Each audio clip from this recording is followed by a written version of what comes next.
ನನ್ನ ಗೆಳೆಯನಿಗೆ ಆದ ಅನುಭವವಿದು. ಅವನು ಆಗ ತಾನೇ ಯಾವುದೋ ಹೋಟೆಲಿನಲ್ಲಿ ಕೆಲಸಕ್ಕೆ ಸೇರಿಕೊಂಡಿದ್ದ. 2 ದಿನ ಕೂಡ ಆಗಿರಲಿಲ್ಲ. ಅದೊಂದು ರಾತ್ರಿ ಹೋಟೆಲ್ ಕೆಲಸಗಳೆಲ್ಲ ಮುಗಿಸಿ ಮನೆಗೆ ಹೋಗುವಾಗ ಹೋಟೆಲ್ ಎದುರುಗಡೆಯ ಮ್ಯಾನೇಜರ್ ಚೆಂಬರ್ನಲ್ಲಿ ಯಾರೋ ಡೆಸ್ಕ್ ಮೇಲೆ ತಲೆಯಿಟ್ಟು ಮುಖ ಮುಚ್ಚಿಕೊಂಡು ಅಳುತ್ತಿರುವುದು ಕಾಣಿಸಿತಂತೆ.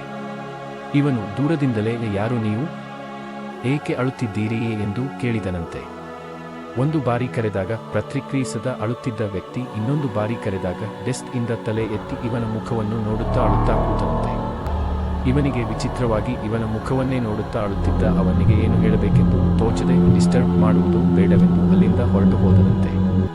ಮರುದಿನ ಹೋಟೆಲಿಗೆ ಬಂದಾಗ ಯಾವುದೋ ಕೆಲಸದ ನಿಮಿತ್ತ ಹೋಟೆಲಿನಲ್ಲಿದ್ದ ಒಳಕೋಣೆಗೆ ಹೋದನಂತೆ. ಅಲ್ಲಿ ಹೋಟೆಲಿನ ಮಾಲೀಕ ಯಾವುದೋ ಫೋಟೋವನ್ನು ಒರೆಸಿ ಅದಕ್ಕೆ ಹಾರವನ್ನು ಹಾಕುತ್ತಿದ್ದನಂತೆ.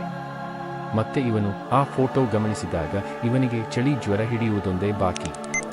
ನಿನ್ನೆ ರಾತ್ರಿ ಅಳುತ್ತಿದ್ದ ವ್ಯಕ್ತಿಯೇ ಆ ಫೋಟೋದಲ್ಲಿದ್ದ ವ್ಯಕ್ತಿಯಾಗಿದ್ದನಂತೆ. ಮಾಲೀಕನ ಬಳಿ ಕೇಳಿದಾಗ ಆತ ಅವನು ತನ್ನ ಹೋಟೆಲಿನಲ್ಲಿ ಕೆಲಸಕ್ಕೆ ಜೊತೆ ಇದ್ದ ಪಾರ್ಟ್ನರ್ ಎಂದು ಬೈಕ್ ಆಕ್ಸಿಡೆಂಟ್ ಆಗಿ ಹೋದ ವಾರವೇ ತೀರಿ ಹೋದನೆಂದು ಹೇಳಿಕೊಂಡರಂತೆ. ಕಸ್ಟಮರ್ಸ್ ಬರುವಾಗ ಸತ್ತವರ ಫೋಟೋವನ್ನು ಎದುರಿಗೆ ಇಡಬಾರದೆಂದು ಮೂಲೆಯ ಕೊನೆಯಲ್ಲಿ ಇಟ್ಟಿರುವುದಾಗಿಯೂ ಹೇಳಿಕೊಂಡರಂತೆ.